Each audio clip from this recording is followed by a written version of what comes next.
Hello everyone, welcome to Agriculture Vision online platform. My self Sandeep Beniwal.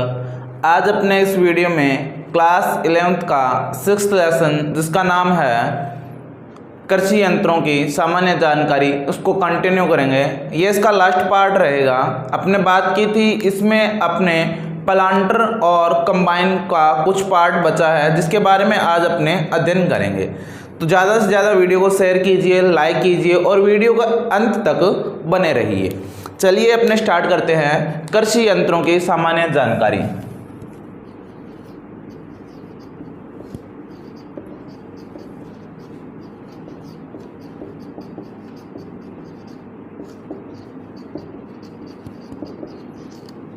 कृषि यंत्रों की सामान्य जानकारी की बात करते हैं। देखिए सबसे पहले अपने प्लांटर की बात करते हैं।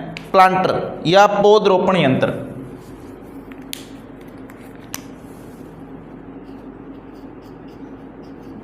प्लांटर या पौधरोपण यंत्र क्या होता है? प्लांटर या पौधरोपण यंत्र, देखिए एक बंदूक के जैसी स्ट्रक्चर वाला प्लांटर होता है जिससे अपने कपास की मेनली, आपने देखा होगा कपास जो नहीं उगती है वहाँ पे कपास के बीज बोने के लिए उसको काम में लिया जाता है। या जहाँ ड्रिप सिस्टम अपने बिछाते हैं तो ड्रिप सिस्टम बिछाने के बाद में यदि अपने को उनको समेटना नहीं होता तो अपने क्या होते हैं, जहाँ जहाँ ड्रिप के छिद्र होते हैं वहाँ प्लांटर से क्या होते हैं, उन बीजों को रोप दिया जाता है या तोप दिया जाता है। तो वो क्या होता है कि उसके एक आगे मुँह चोंच होती है जिसमें इसमें पाइप में पूरे में क्या होंगे, बीज भरे होंगे या उर्वरक भी भरे होंगे। तो उसको एक बंदूक की तरह उसमें भी घोड़ा होता है, उसको जैसे अपने दबाएंगे तो नीचे से उसकी चोंच होगी, वो खुलेगी। खुलते ही जो बीज उसमें डाला होगा वो नीचे भूमि में जाएगा। भूमि में उसको पहले तो मार के गुड़ोएंगे, जैसे मुंह खुलेगा तो बीज गिर जाएगा, फिर वापस वो बंद हो जाएगा। तो उस पर वापस उसको भूमि से निकालेंगे तो उसमें बीज गिर जाएगा और उसके ऊपर मिट्टी गिर जाएगी। तो अपने इस प्रकार से पौधों को लगाया जा सकता है। तो कुछ फसलों में जैसे आलू को बोने में, गन्ने को बोने में, धान को बोने में, कपास को बोने में, कुछ फसलों को बोने में इसका उपयोग किया जाता है। आजकल ये काफ़ी प्रचलन में चल रहा है। चलिए अपने लिखते हैं इस का उपयोग नर्सरी में तैयार पौधे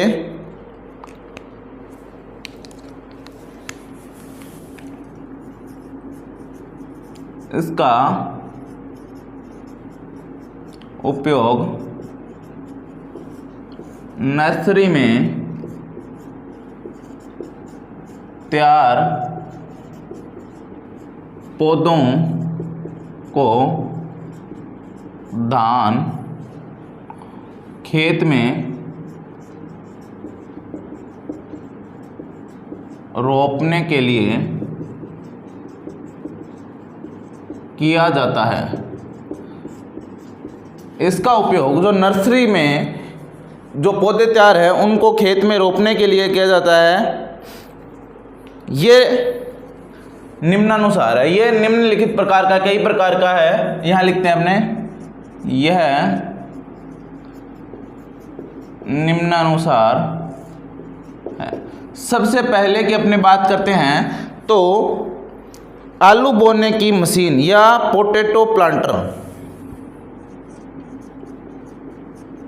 आलू बोने की मशीन, ये सारे अलग अलग प्रकार के होते हैं परंतु होते हैं प्लांटर ही है। इसको बोलेंगे पोटैटो प्लांटर। पोटैटो प्लांटर, ठीक है। इसके बाद में अपने दूसरा इसमें बात करते हैं गन्ने बोने की मशीन।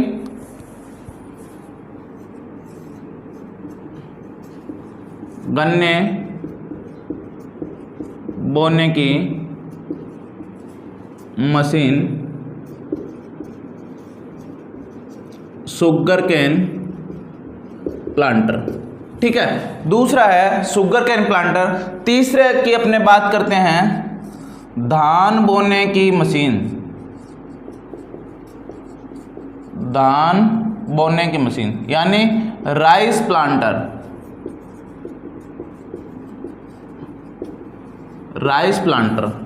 चौथा अपने बात करते हैं सब्जी बोने की मशीन।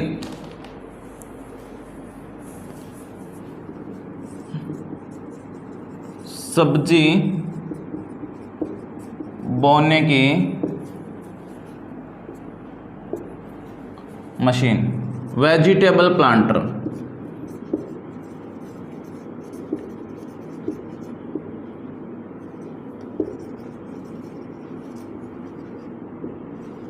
वेजिटेबल प्लांटर, ये सारी मशीनें होती है, ये प्लांटर के प्रकार होते हैं। इसकी कार्यविधि देखते हैं। इस यंत्र की कार्यविधि निम्नलिखित है। किस प्रकार से यह कार्य करता है उसके बारे में अपनी बात करेंगे। तो ये स्वचालित भी होता है और अब मनुष्य के द्वारा भी चलाया जाता है। पहला ऑटोमेटिक या स्वचालित।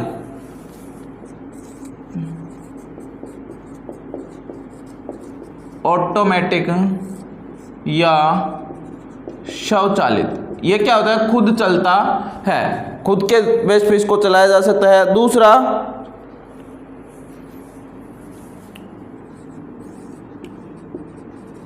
उच्च गति ऑटोमेटिक, हाई स्पीड ऑटोमेटिक, ठीक है, ये क्या ज़्यादा स्पीड से ऑटोमेटिक ही होता है। तीसरा होता है अर्ध ऑटोमेटिक, आधा ऑटोमेटिक होता है, आधा अपने को काम करना पड़ता है। अर्ध ऑटोमेटिक, ठीक है, सेमी ऑटोमेटिक, इसको बोलेंगे सेमी ऑटोमेटिक, ठीक है। ये 3 प्रकार से इसका कार्य करता है। अब क्या होता है, अपने को इसका जब उपयोग कर रहे होते हो उस टाइम कुछ बातें ध्यान में रखनी चाहिए कि कोई भी चीज़ है, देखिए जैसे अपने गाड़ी चलाते हैं तो उस समय अपने को ध्यान में होना चाहिए इसका क्लच है, ये ब्रेक है, ऐसे चलानी चाहिए, इतनी स्पीड में चलानी चाहिए, सीट बेल्ट लगानी चाहिए, नहीं लगाना चाहिए, कब ब्रेक मारना चाहिए, कितनी दूरी से ब्रेक मारना चाहिए, ये सब बातें अपने को ध्यान में होनी चाहिए। उसी प्रकार प्लांटर को चलाने के लिए भी अपने को कुछ बातें ध्यान में रखनी होती है। जैसे अब यदि अपने आलू लगा रहे हैं, कोई इतना बड़ा बीज ले लिया, नहीं इतना तो नहीं होता, आलू इतना बड़ा ले लिया, कोई इतना बड़ा ले लिया, ठीक है, तो ये टुकड़ों की कटिंग होनी चाहिए एक जैसी, ठीक है, उनका वजन लगभग एक जैसा होना चाहिए। एक तो अपने को इतना बड़ा आलू ले लिया तो उसका वजन ज़्यादा होगा, एक इतना आलू ले लिया तो उसका वजन कम होगा।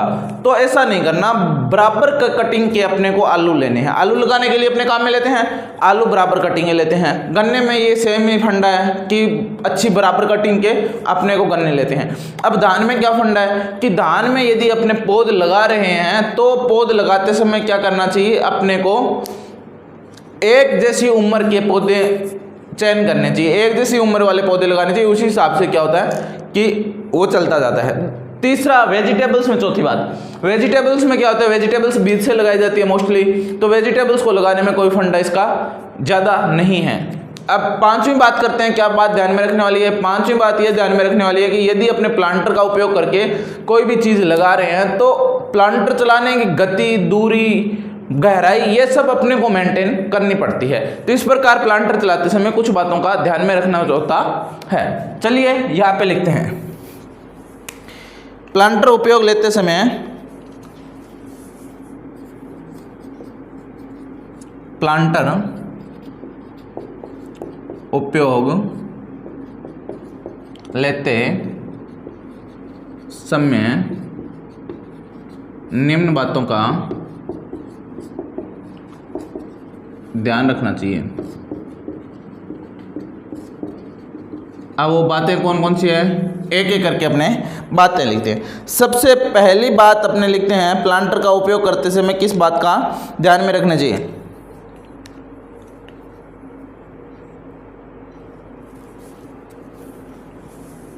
पहला,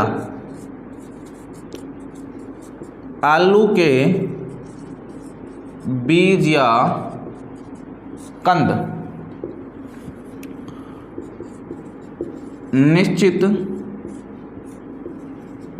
आकार के काटने चाहिए जिससे इनका वजन एक समान रहे।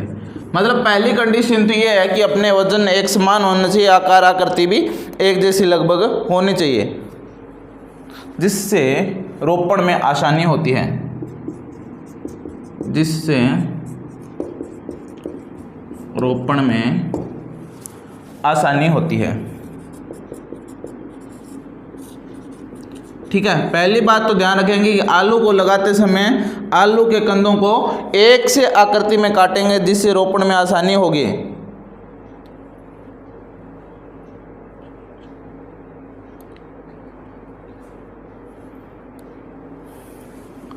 अब प्लांटर द्वारा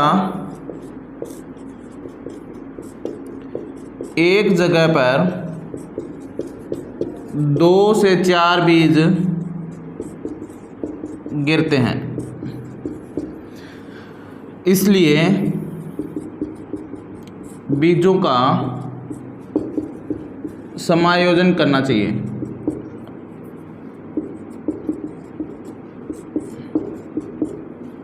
समायोजन करना चाहिए। अब बीज एक जगह क्या करेंगे, 2 से 4 घेर देंगे, तो बीजों को समायोजन करना चाहिए, अपने निश्चित दूरी पर लगाना चाहिए, उसी हिसाब से अपने को लगाना चाहिए। अगली बात करते हैं,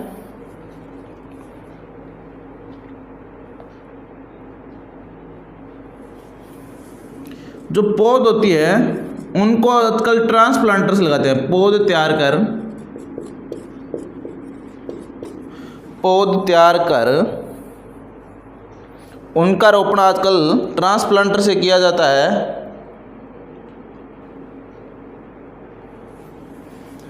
पौध तैयार कर उनका रोपण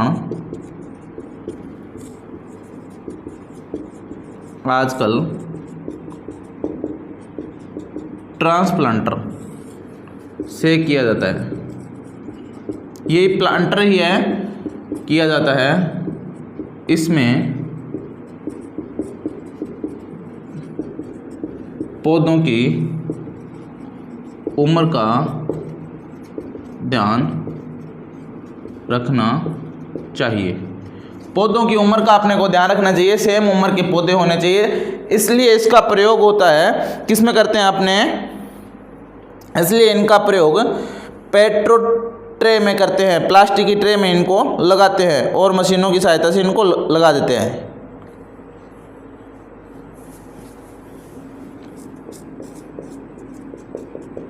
प्लांटर की गति एक समान रखनी चाहिए, जिससे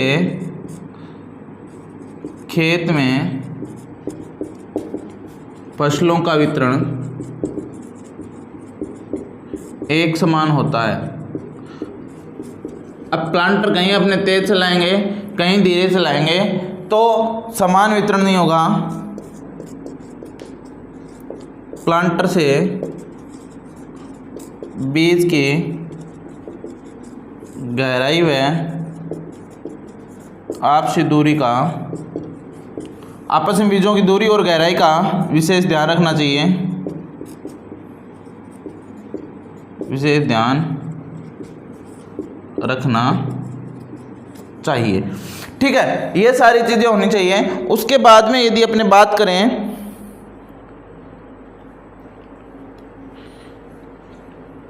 धान में 1000 वर्ग मीटर क्षेत्र बोने के लिए 1 घंटा समय लगता है। धान में 1 घंटे में 1000 वर्ग मीटर बोया जा सकता है। वहीं गन्ने में 8 घंटे में 1.5 हेक्टेयर बोया जा सकता है।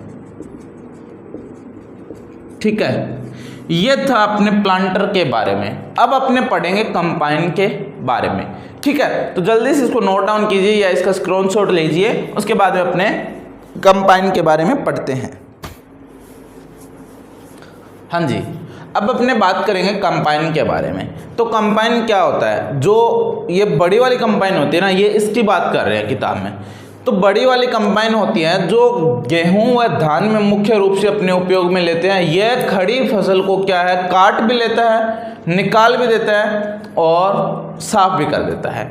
तीनों कार्य ये करता है, कटाई, कढ़ाई और मढ़ाई, तीनों कार्य ये एक साथ कर लेता है। तो इसका उपयोग मुख्य रूप से धान की और गेहूं की खड़ी फसल को काटने, काटने, मढ़ाई और निराई गुड़ाई और मढ़ाई नहीं, कटाई, कढ़ाई और मढ़ाई, तीनों कार्यों में किया जाता है इसका उपयोग।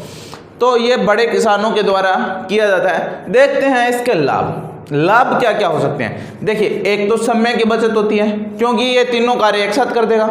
दूसरी बात, फसलों में अपने यदि कोई अपने लग रहा है कि 1-2 दिन में ओलावृष्टि हो रही है तो काटना, निकालना और मढ़ाई करना तीनों एक साथ पॉसिबल नहीं हो सकते, तो ये जल्दी जल्दी कर देगी। तो फसलों को अपने प्राकृतिक आपदाओं से भी बचा सकते हैं।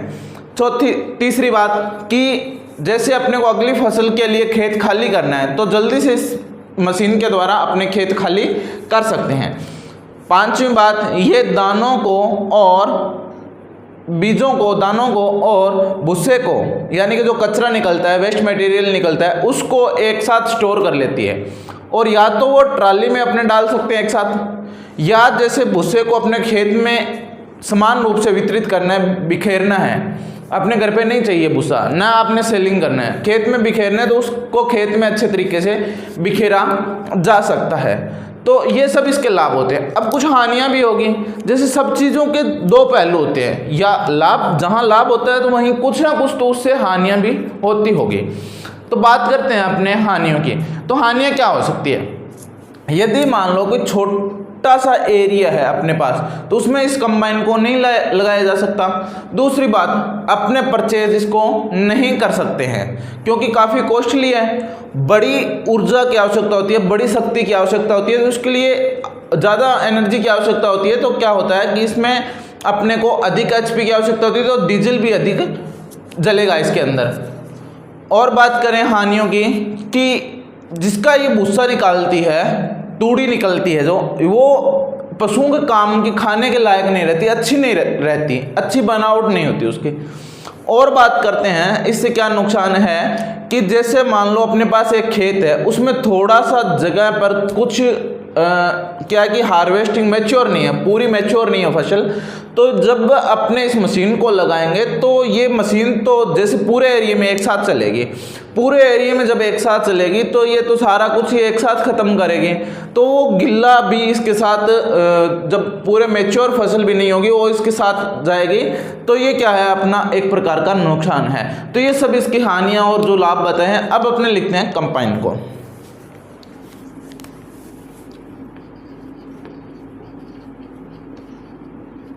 कंबाइन, ठीक है, इसमें लिखते हैं अपने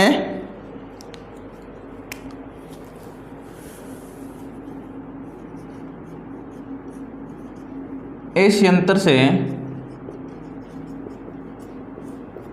धान व गेहूं की खड़ी फसल, धान व गेहूं की खड़ी फसल की कटाई, मढ़ाई और सफाई की कटाई, कढ़ाई व सफाई, या इसको मढ़ाई भी बोलते हैं, कि मढ़ाई व सफाई, तीनों कार्य एक साथ किए जा सकते हैं,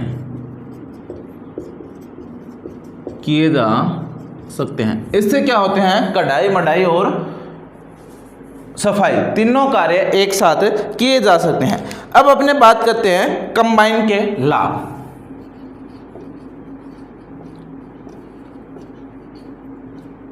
कंबाइन के लाभ।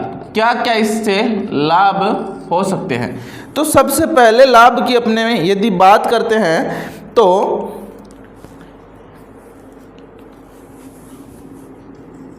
कटाई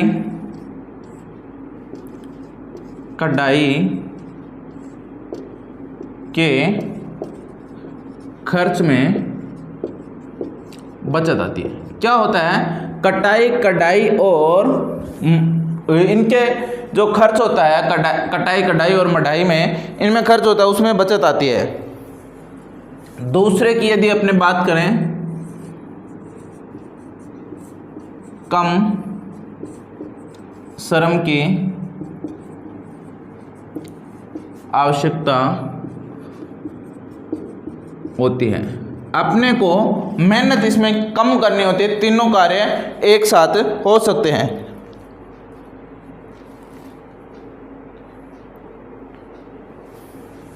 तीसरा, किराए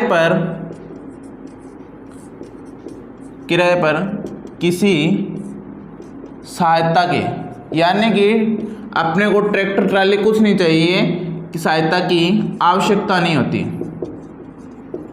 किराए पर किसी की सहायता की आवश्यकता नहीं होती है। ठीक है, किसी की अपने को आवश्यकता नहीं है, कंबाइन वाला अकेला ही निकाल देगा।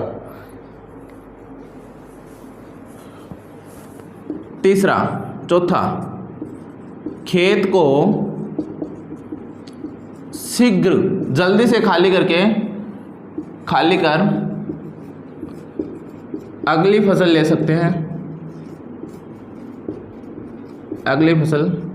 सकते हैं। अब जल्दी खाली हो जाएगा और अगली फसल अपने ले सकते हैं। पांचवें पॉइंट की बात करते हैं,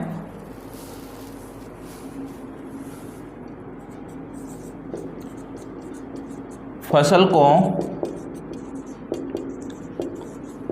प्राकृतिक आपदाओं, ओला, वर्षा आदि से बचाया जा सकता है।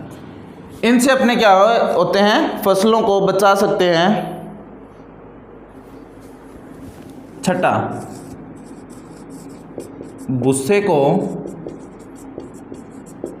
समान रूप से खेत में बिखेर दिया जाता है या ट्रॉली में इकट्ठा कर लिया जाता है। या तो क्या करेंगे, खेत में समान रूप से बिखेर देंगे या इसको ट्रॉली में इकट्ठा कर लेंगे। इसके बाद में अपने हानियों की बात करते हैं, कंबाइन की हानियां।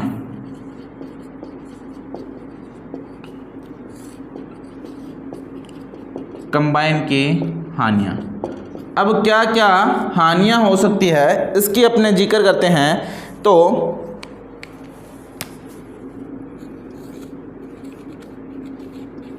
खरीदने में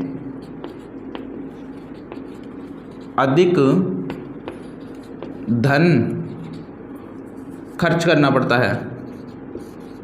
अब अपने खरीदेंगे तो अधिक धन की आवश्यकता अपने को पड़ेगी।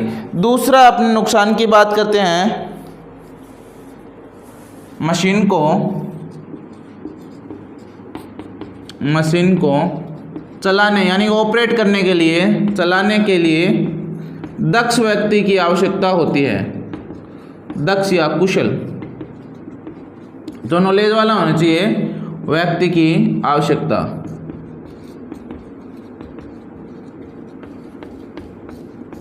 ठीक है, नॉलेज वाले बंदे की अपने को आवश्यकता होती है। तीसरे नुकसान की बात करें,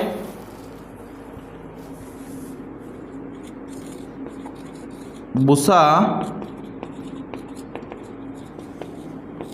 पशुओं के खाने लायक नहीं रहता, बेकार हो जाता है। बेकार हो जाता है। यदि अपने चौथे पॉइंट की बात करें, क्या नुकसान होता है?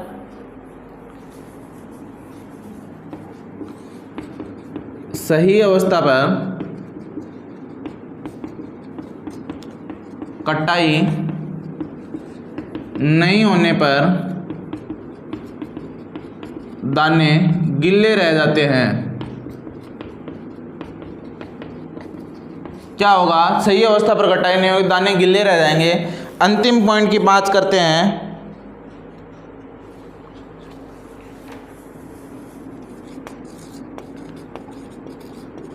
मशीन को अधिक ऊर्जा की आवश्यकता पड़ती है। मशीन को क्या होगी? ऊर्जा की अधिक आवश्यकता पड़ेगी क्योंकि मशीन बड़ी है। तो अब बात करते हैं कंबाइन के प्रकार।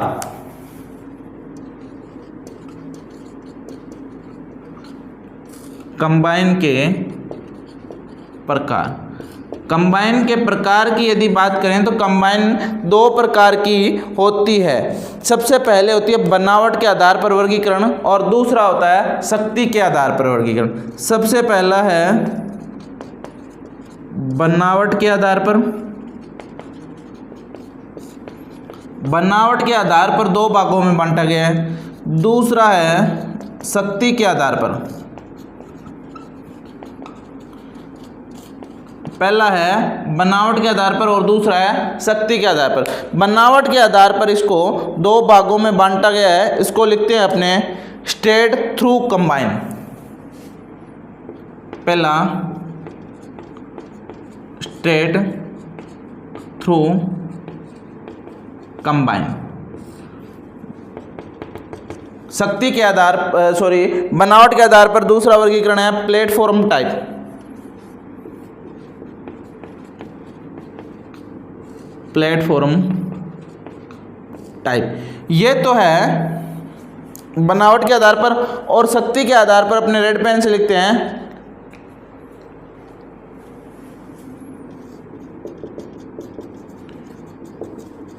स्वचालित कंबाइन। दूसरा ट्रैक्टर या पुल टाइप चालित कंबाइन। पुल टाइप कंबाइन, ये दो प्रकार के क्या होते हैं? इसके वर्गीकरण होते हैं। एक तो होता है स्वचालित कंबाइन और दूसरा होता है ट्रैक्टर या पुल टाइप कंबाइन। अब बात करते हैं अपने कंबाइन की बनावट की। अब बात करते हैं कंबाइन की बनावट। अब बनावट भी इसकी होती है, कई प्रकार से होती है। एक तो होता है इसमें कटाई इकाई, जो काटने वाला होता है। इसमें पहला कौन सा होता है? कटाई इकाई, पहला काटने वाली इकाई होती है। दूसरी इकाई की अपने बात करते हैं भरण तथा उत्थापन इकाई, जो इसका स्टोर करती है। भरण तथा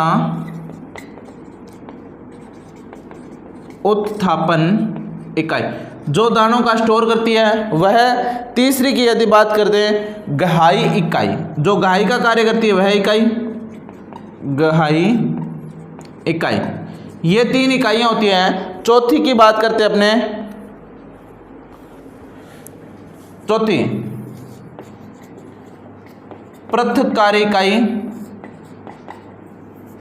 जो दानों को भूसों से अलग करती है। और पांचों बात करते हैं दानों की सफाई की जो इकाई। सारे इसमें डिपार्टमेंट बने होते हैं। पहले ये कटाई करती है, ये भर लेती है, गहाई करती है, पृथक्करण करती है और उसके बाद में ये सफाई करती है। अब अपने बात करते हैं कि कंबाइन में खराबियां व उनको दूर करने के उपाय। इतने से डिब्बे में बात करेंगे, बस अपना टॉपिक इतना ही रहा है। कंबाइन में खराबियां व दूर करने के उपाय। मैं खराबियां आपको बता दूंगा कि क्या खराबियां होती हैं, दूर करने के उपाय मैं आपको बता दूंगा, बट आप नोटबुक से नोट कर लेना या आपको इसके नोट्स मिल जाएंगे टेलीग्राम चैनल पर। टेलीग्राम चैनल का लिंक वीडियो की डिस्क्रिप्शन में, वहां से जाके आप इसको देख सकते हैं। सबसे पहले क्या खराबी होती है? दानों का टूटना। दानों का टूटना। दूसरा बात करते हैं, सबसे पहले अपने लिखते हैं, उसके बाद में आपको समझा दिया जाएगा। दानों का टूटना। दूसरा, दानों का बालियों में लगा रहना। दानों का बालियों में लगा रहना। दूसरा, दाने बालियों के साथ चिपके रहेंगे। तीसरा, सिलेंडर पर फसल का लिपटना। सिलेंडर पर फसल का लिपटना। फसल क्या होगी? सिलेंडर पर लिपट जाएगी। चौथे की बात करते हैं, चलने पर माल का अधिक होना।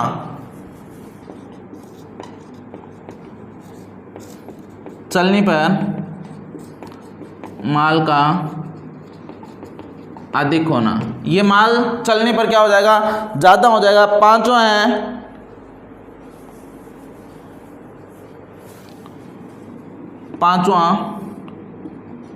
भूसे के साथ दानों का आना। और छठा है, दानों के साथ भूसे का आना। ठीक है, ये सारे हैं। अब देखिए दाने का टूटना कैसे होगा। जब अपने सिलेंडर की गति कम होगी तो दाने टूटेंगे। यदि सिलेंडर की गति कम होगी तो दाने टूटेंगे। सिलेंडर की गति अपने को बढ़ा देनी है। दानों का बालियों में लगा रहना, इसके दो कारण हो सकते हैं। या तो सिलेंडर की गति ज़्यादा है, या अपने फसल है जो पूरी पकी हुई अवस्था में नहीं है, कच्ची अवस्था में हरी फसल है। सिलेंडर पर फसल का चिपना, दो ही कारण, ये सेम ही कारण कि या तो अपनी फसल पक्की नहीं है या सिलेंडर की स्पीड ज़्यादा है। चलने पर माल का अधिक होना, तो इसके भी दो कारण हो सकते हैं। या तो चलने के सुराग छोटे होंगे तो पूरा क्षमता नहीं होगा, या क्या होगा कि चलने की स्पीड कम होगी तो चलने की स्पीड भी बढ़ा सकते हैं, पंखे की भी स्पीड बढ़ा देंगे। अब भूसे के साथ दाना आना, तो भूसे के साथ दाना किस अवस्था में आएगा? जब चलने पर माल अधिक होगा तब वो क्या होगा? पंखे के साथ उड़ के चला जाएगा। दूसरा इसका कारण हो सकता है, पंखे पर यदि पंखे की स्पीड ज़्यादा कर रखी है तो भूसा साथ में चला, भूसे के साथ में दाने भी चले जाएंगे। दाने के साथ भूसे का आना, या तो सुराख बड़े होंगे, चलने के सुराख बहुत ज़्यादा बड़े होंगे जिससे भूसा आ जाता है, या पंखे की स्पीड कम हो सकती है। तो इनको सबको नियंत्रित करके अपने इससे निजात पा सकते हैं। इसके बाद में एक छोटा सा टॉपिक और रहता है, कंबाइन में समायोजन।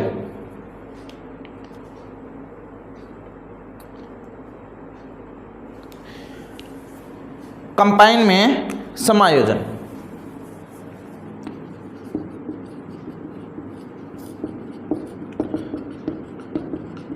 कंबाइन में समायोजन क्या होता है कि सारे चीज़ें इनको नियंत्रित करना, यानी कि सिलेंडर की चाल को नियंत्रित करना, जो चलने में सुराख है उनको नियंत्रित करना, और उनकी स्पीड को, पंखे की स्पीड को नियंत्रित करना। ये सारी जो चीज़ें होती है उनको नियंत्रित करके इसको चलाना, ये होता है कंबाइन में समायोजन। आपको डिटेल से आपको सारी चीज़ें नोट्स में मिल जाएगी। ये लेसन अपना कंप्लीट होता है। अगले लेसन की अपने अगली वीडियो में बात करेंगे।